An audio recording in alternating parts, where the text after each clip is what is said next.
Hi students. आज हम लोग एक वीडियो के साथ फिर से उपस्थित हैं। देखिए इसमें है क्या, क्वेश्चन ने कहा है कि दो वेक्टर है, उसमें से पहला है जो ए वेक्टर 4i+3j और दूसरा वेक्टर बी 3i+4j। क्वेश्चन ने पूछा कि find the magnitudes of A B, और थर्ड क्वेश्चन है a+b and fourth question a-b, है ना।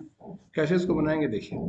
पहली बात, कॉन्सेप्ट जान लेते हैं। जैसे मान के चलिए कि कोई वेक्टर अगर आर है, ठीक है। इफ ये जानना चाहिए बेसिक चीज, if R vector will be equal to, जैसे किसी ने कहा कि 4i+3j, है ना। तो ये आप इसको ऐसे मान के चलिए कि जैसे simple R vector equal to xi+yj हो, ऐसा हो।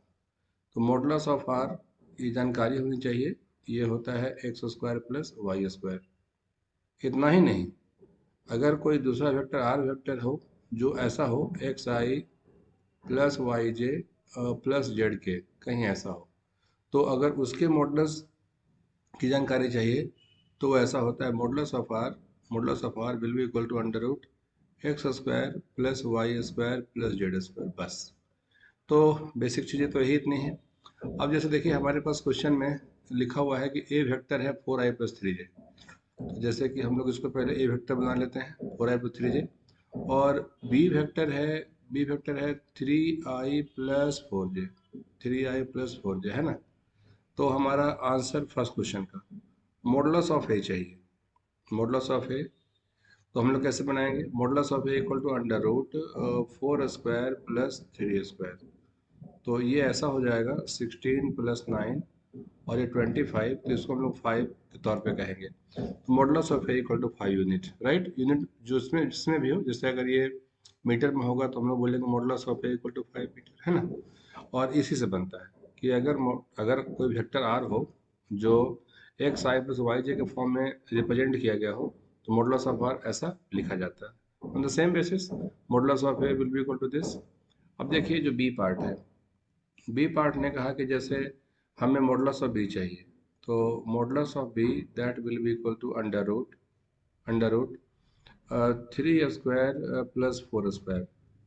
तो ये हो जाएगा 9 + 16, और अगेन ये 5 यूनिट, राइट। सी पोर्शन, हमें चाहिए A plus B find the magnitudes.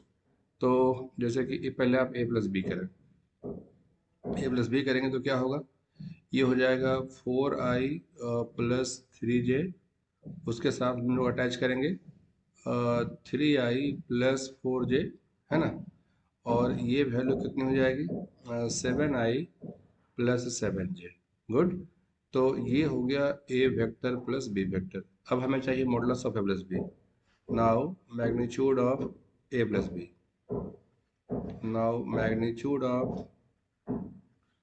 Now magnitude of A vector plus B vector, this will be. तो ये कितना हो जाएगा मॉडुलस ऑफ a+b, और मॉडुलस ऑफ a+b कितना हो जाएगा, तो यहाँ पर i के साथ है कितना, i के साथ है 7², और j के साथ फिर से 7², है ना। तो ये हो जाएगा 7/2 यूनिट। अब जो हो जाए है ये। अब हम लोग डिस्कस करते हैं नेक्स्ट क्वेश्चन डी। उसने कहा a-b हमें चाहिए। पहले तो a-b, तो हम लोग लिखेंगे इसको 4i+3j में से लेस करना है, और बी वेक्टर है कितना 3i+4j, राइट।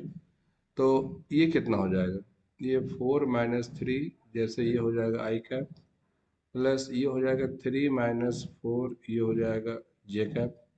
तो ये हो गया i cap plus -1 along j cap.